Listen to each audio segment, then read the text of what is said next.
Last time on Final Fantasy IV, we made our way through the last legs of the lunar subterrane, and now we stand before the core. So, before we descend, I'd like to take one last look at my character setup. Nah, there aren't too many big changes here, other than getting rid of level lust, and I'm not putting on counter. Just in general, one thing to remember is the final boss ain't gonna be using any physical attacks, so make sure you keep that in mind once you're setting up your augments. Other than that, we're ready. Let's go aid Golbez and Fusoya, cause if Fusoya's there, they're definitely gonna need it. Golbez! Fusoya! So this is Zemus. I will admit I'm kind of disappointed he's not in the pose of his original sprite. Cause his original sprite was kind of hilarious, and also helps my theory that Lunarians are just weird like toys and objects, whereas Fusoya's a beach ball, Zemus was a kite. Yeah.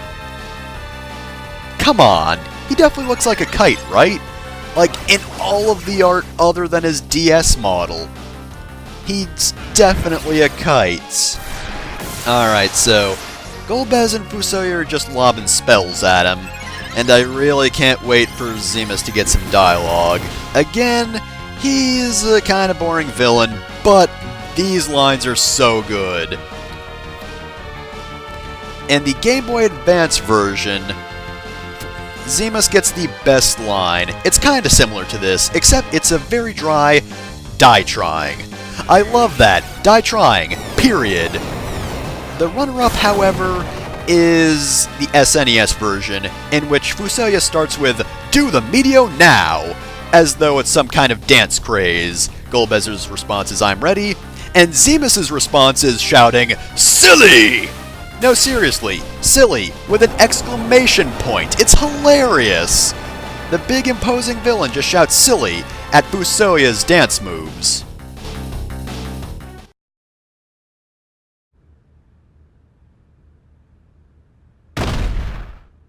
We did it. What a waste. Such incredible power. And all of it warped to evil ends. Hey! Oh, you've come. Looks like we were too late. You were supposed to leave him for me. Cecil.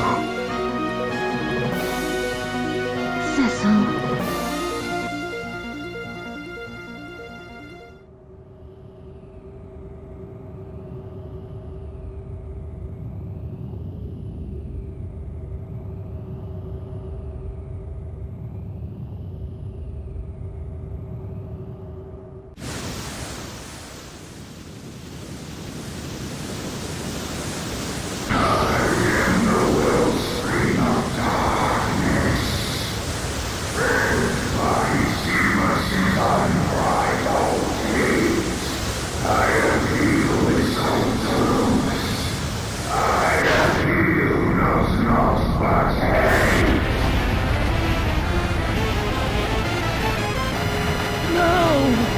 Death only fueled the evil within him.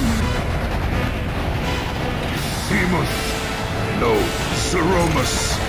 This time I will finish what I set out to do. Zeromus, be torn!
will not be stopped until it has consumed all else.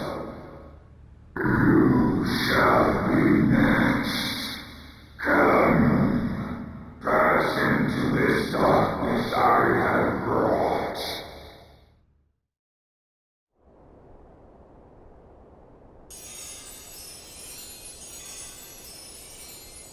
Elder! Cecil and the others! Indeed. Now is the time we pray for them. No, for the entire world. Hallam, Olam, we must see that all the prayers made here reach Cecil and his friends on the moon.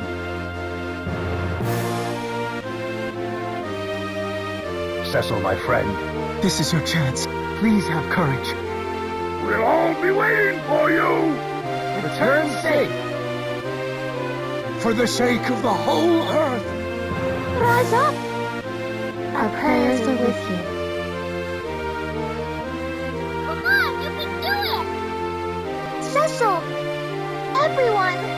Great moon, please hear our prayers. Brother.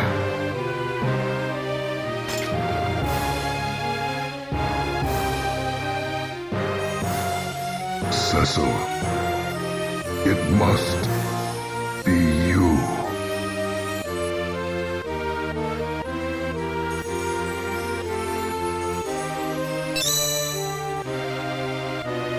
Zeromus, this is the end for you, not us.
So, say hello to the one reason you can never remove the items command. You have to use the crystal right now. And so, by doing this, Zeromus reveals his true nature. And he has yet another form, but thankfully this one is the true final boss. So, this is Zeromus. He's got 150,000 HP, 78 strength, 148 defense. He has no elemental strengths, but no elemental weaknesses either. And of course he's immune to pretty much everything.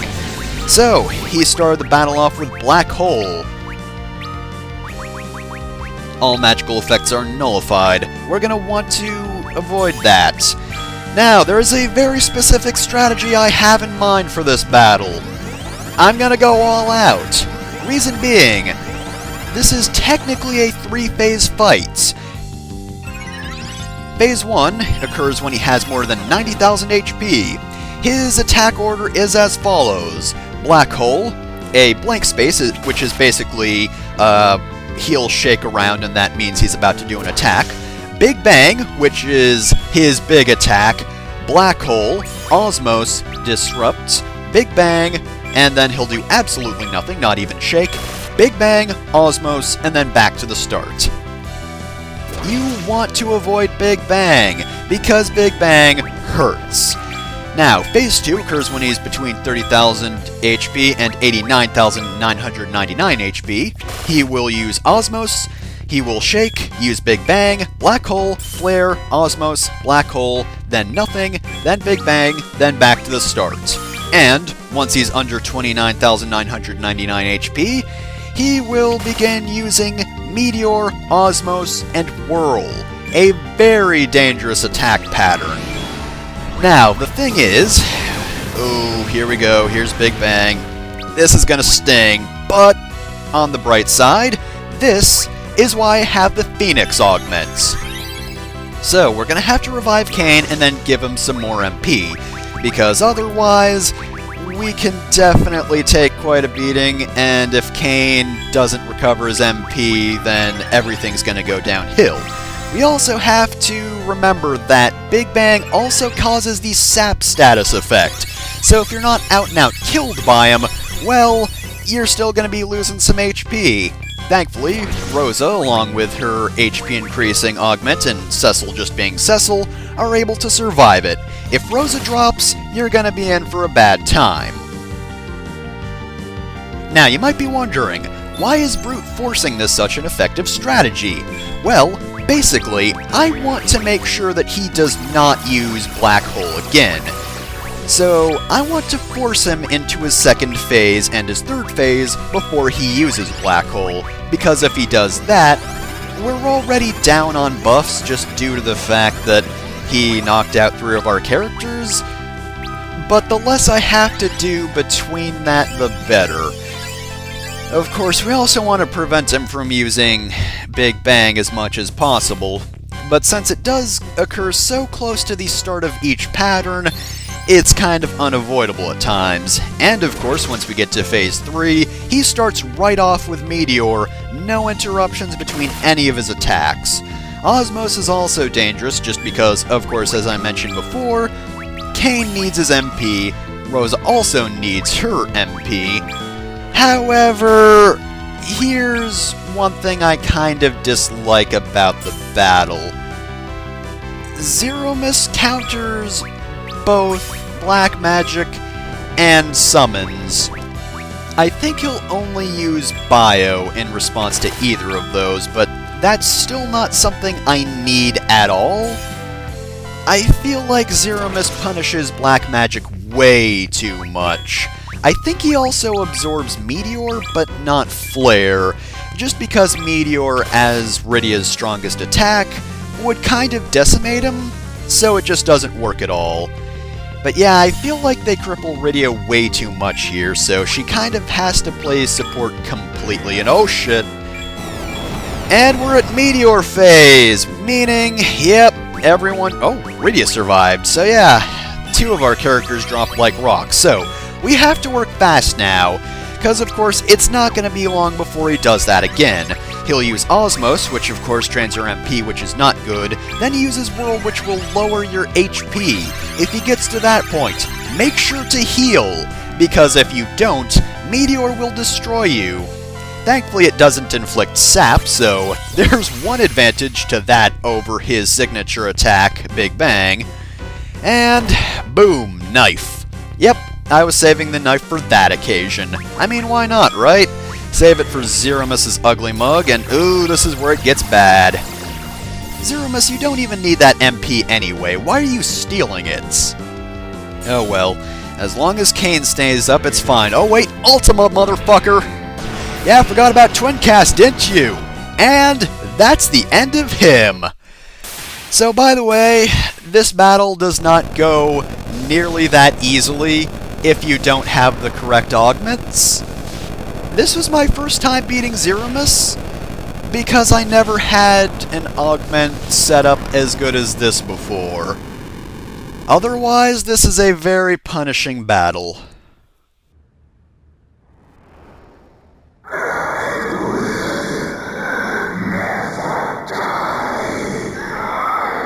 As long as there is darkness in the hearts of men.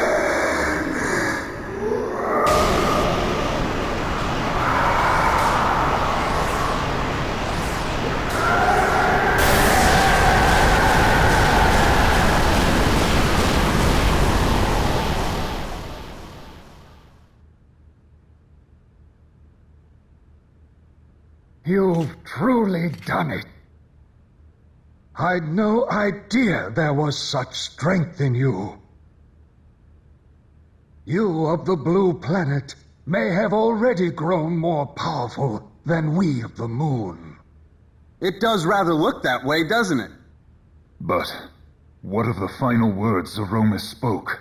As long as there is darkness. There will always be evil in men's hearts.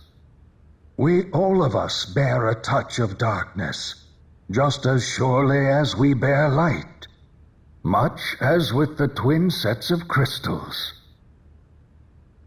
And the darkened underworld that rests beneath your planet's brighter surface. But as long as there is darkness, so will there always be light. Just as the light within you rose to overcome the shadow cast by Zemus. Well, now that you mention it, I did feel a bit of glow. Are you joking? It's a miracle Zemus didn't end up using you. My love of justice kept him at bay, no doubt. Well then, the time has come for me to join my people in their sleep. What will you do now? We will return to our planet. Our friends are waiting. I see. You are lucky to have such friends. I look forward to the day we can meet again. Might you permit me to accompany you? You would join me? I would. I cannot return. Not after all I've done. And I would very much like to meet my father's people. At least one time. I see. Yes, our blood flows in your veins, too. You know this will be a very long slumber. I do. Cecil, you called me brother. I suppose I can expect no more than that. All you've suffered until now has been because of me. We must go now and sleep. We will pray for the peace of your planet. Come, let us go. Yes. Cecil, Is this all right, letting him go? your brothers. Farewell. Cecil!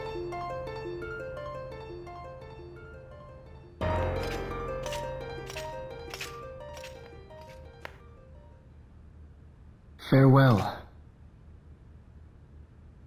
my brother.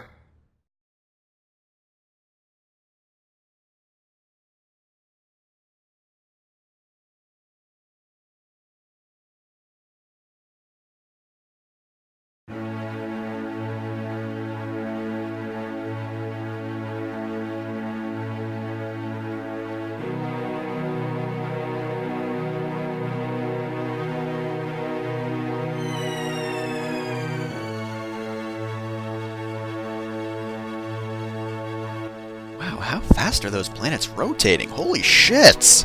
Look at it go! Is that like a speed up, or are we looking at time being sped up as it goes around? Because otherwise, holy fuck, days are short on this planet.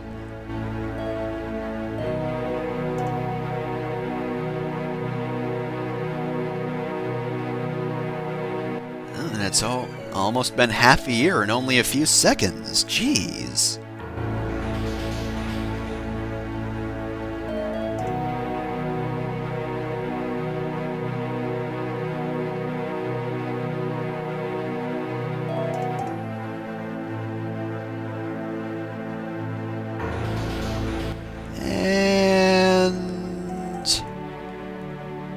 Any second now.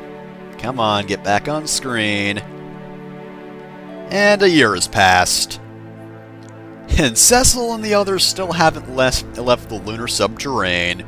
You know, I have to wonder how you get between the Earth and the Moon with an airship. Like, they move so fast, and the lunar whale's so slow.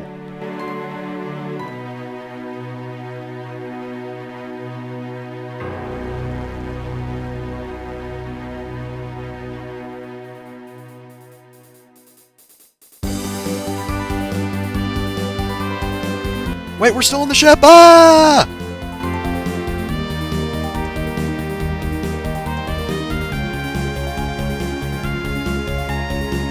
Today's lesson is standing around like an NPC.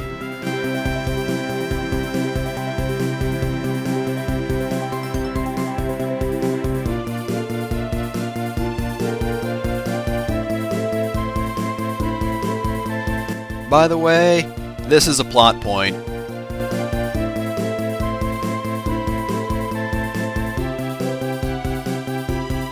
Yeah, those few seconds actually quote-unquote important.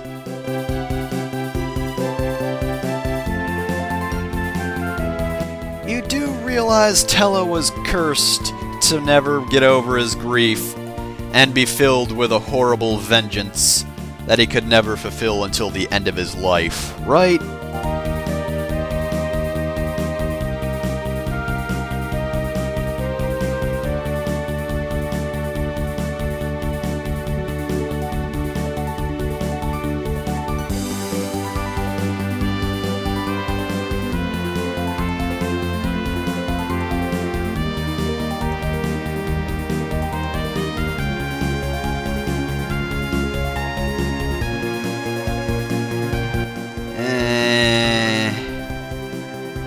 Never really been big on the Edge-Rydia relationship because it's basically non-existent.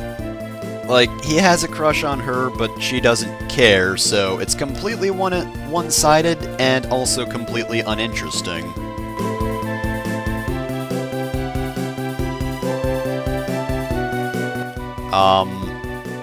Excuse me, I don't see Eidolons.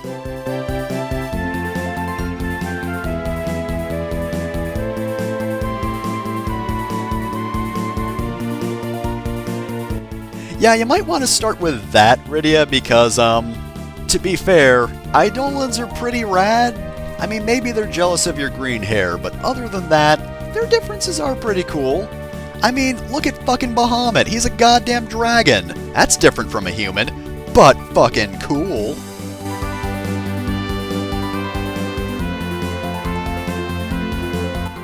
You know I can't stand all this prim and proper stuff. Husband who is now king, and also doesn't wear a shirt.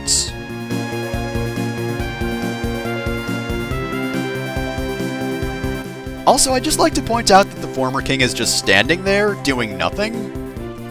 Is this his retirement? He just has to stand there and watch Yang rule over his kingdom for him? He's even named former king! I have nothing else to do with my life. You, hammer that completely stable pillar. You? Yeah, you also hammer that completely stable pillar. The crumbled pillars? That's gonna take a while. Let's leave that for later.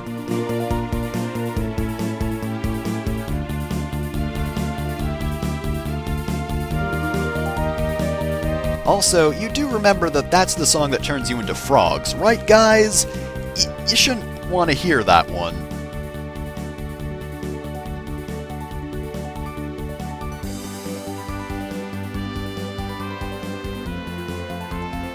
Yep, I sure do remember you, even though you're still dead. I was hoping that would change, but nope, still dead. Okay, why does Anna have to be with Tella all the time? Can't she move out in the afterlife?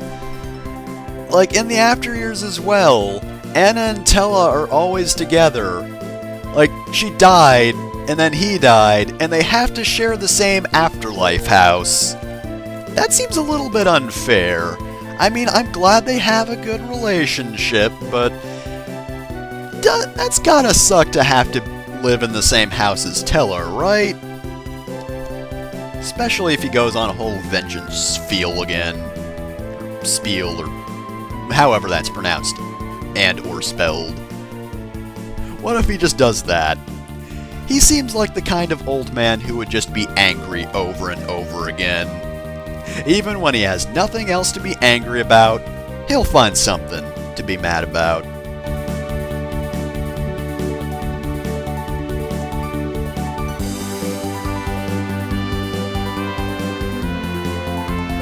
No animation! I too must become hot. I'll return one day, Cecil, when I'm just as much of a bishi as you are. Until then, I'm just gonna stand here dramatically and do nothing else.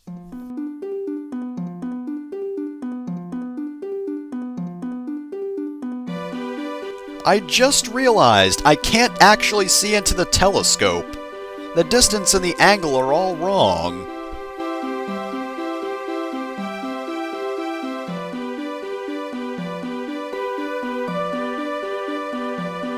Oh man, it's almost been 2 years. Well, actually 2+, I'd imagine. And one of the moons just gets fucking slingshot away from orbit. I don't think this is the telescope angle. Either that or I've been wrong about what planet we're on all along.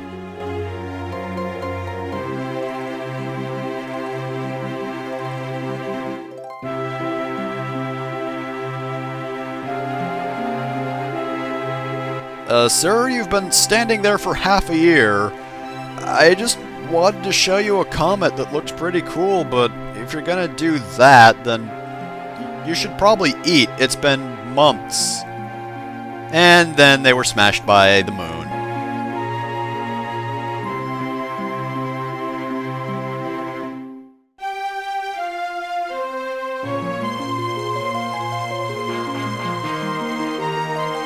I think I hear Golbez going, "Ah, stop this crazy thing." It's weird.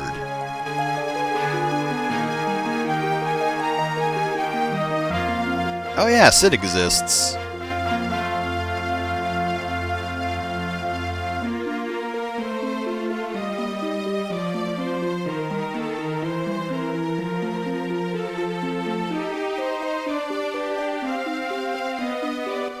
But if we give her makeup, then gonna have to make an entirely new model for her, and it's gonna take a lot of resources.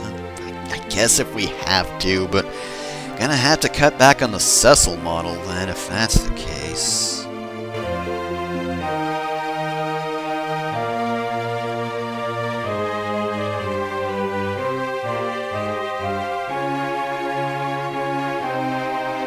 Seriously though, Rosa gets a fucking rad dress. She gets an entirely new model, and Cecil's just the same. Oh, but wait, he does get one minor change.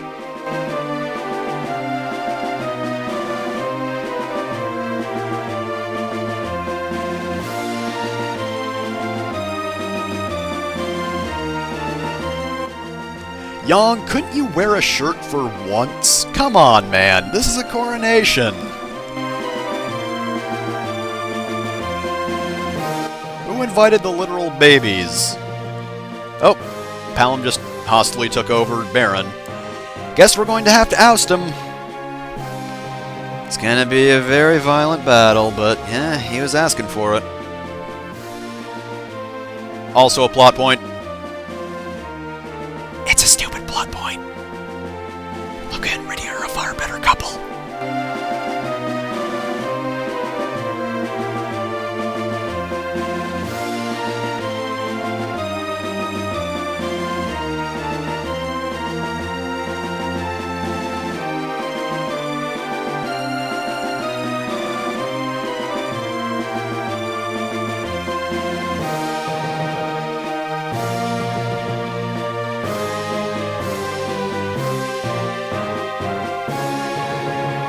So, change to Cecil's model. He gets a stupid-looking crown that doesn't even look like it's supposed to be on his head, and also, the Baron soldiers are the best. They are so hype about this. They're great! I love them. But anyway, yeah, Rosa, who is not the main character, gets a fucking fantastic dress. Cecil, normal model, stupid crown. Oh man, so that's the end of Final Fantasy IV. Where do I even begin? Well, I did say at the start of this that it wasn't my favorite Final Fantasy, and, well, obviously that didn't change. Because, quite frankly, looking back, at pretty much every dungeon, like halfway through the game till the end, I always started off with, you know, I'm not the biggest fan of this dungeon. And you know, that's usually not the best idea. That being said, it's not like Final Fantasy IV is a badly designed game. As I was going on about way early on in the game, I absolutely love the way they drop and add characters in the game. It's always done so well, and while the dungeon design wasn't my favorite, you know, that's also a fault of the original, but I do think the characters are a good strength of the original. The game knows exactly what characters you should have for every location, and I think it's pretty good. They make a lot of good decisions in that regard, and the variety of characters is nice. They all have their advantages, and some of them have more disadvantages than others, but they're all pretty fun to use, unless their name's Fusoya, and I think the augment system technically adds to that. I think that was a good addition from the DS version. But again, they really could have used to explain augments better or be less cruel about missing augments, because like I said before, any run before this, I got stonewalled by Zeromus because he is a Bagan, what the hell are you doing here? Because he is a legitimately tough boss, and I'd say he's one of the toughest final bosses in the series, especially without augments. Because when I was first fighting him, the first few times I got to the end but didn't win, I don't think I had Omnicasting, which means I didn't have Phoenix either, so that means that Rosa could not buff nearly as fast. Bye, fucker. And it meant that characters that died were just fucking dropped and had to be revived. And of course, I don't think I had the MP increase, not that it mattered, because again, the final boss punishes you way too harshly for using Rydia in any way, shape, or form. And I think Rosa was able to survive in my other runs even without the HP plus augment, but I'm not quite sure about that. At the very least, even if she did survive, she could not get everyone back up and running fast enough in order to counter everything that Zeromus throws at you, because he throws a lot of stuff and all of it is powerful. But with augments, I was able to do that pretty well. The problem is, augments are so easily missable. You can definitely miss them permanently in a playthrough. And since the game never tells you, hey, give a whole lot of augments to get augments back, you might end up accidentally giving augments to the wrong characters. Like, even if this isn't your first time playing Final Fantasy IV, but it is your first time playing the DS version, your first thought might be, oh, I should give all the augments to the characters who are going to be in the party forever, like Cecil, or Rydia, or Kain, and whatnot. Because, you know, if you've played Final Fantasy IV before, you know who you're going to end the game with, but then the DS version throws a curveball at you and says, oh, no, you should have given augments to other people. Anyway, that's my big old rant on augments, so I think I covered gameplay well enough. Otherwise, levels are pretty balanced, you know, you get good spells at decent levels. I still prefer you buying the spells from shops, because that assures you that no matter how you go through the game, you will definitely have access to spells. Music-wise, pretty solid. Not one of my favorite Final Fantasy soundtracks, but, you know, Uematsu always does a pretty good job. Oh crud, we're almost at the end. As for story, I don't know if I'm going to keep this in because it kind of ruined the mood, but it's one of the first stories in video games, and, you know, it was definitely a step above what Final Fantasy had done before, but there's just too much stupidity from Cecil, the plot's kind of bare bones, and again, characters coming in and out, pretty good idea. Still don't know how I feel about them just kind of magically coming back to life. I mean, everybody dying would be against the tone of the game, but the fact that they die in the first place does alter that tone, so I really don't know what they were trying to do. I'm glad they didn't, like, go full-on dark or anything like that, but, you know, having the occasional sad moments, that'd be fine, and I don't think it would break up the tone too much. The other problem is just they don't explain it that well, like with Palom and Porom just coming back out of nowhere.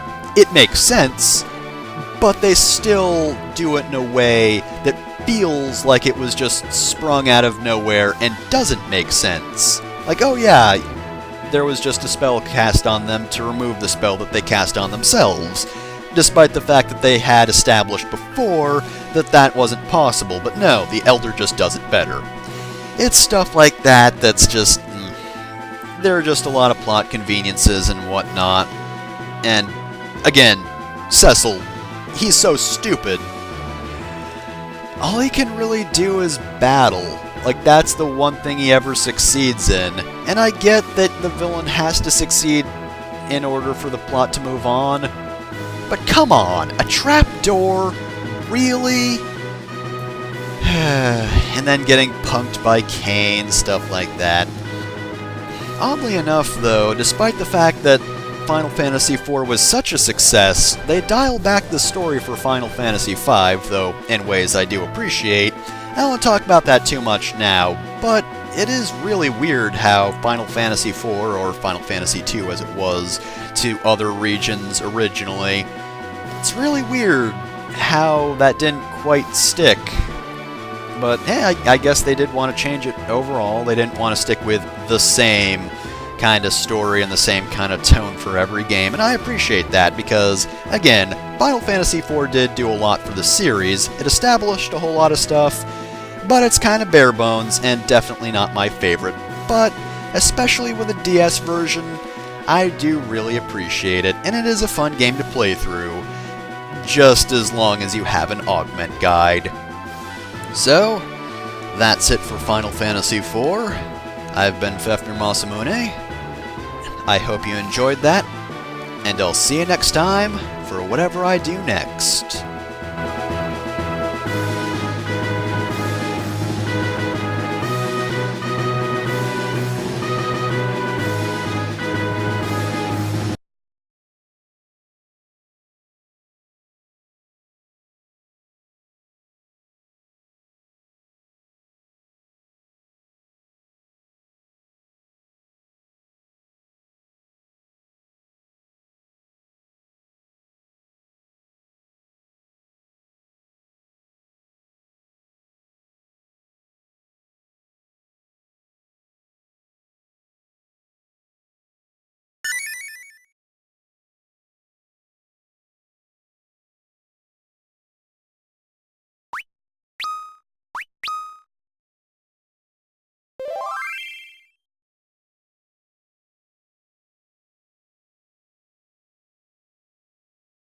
Those loonies are gonna blow up the ocean!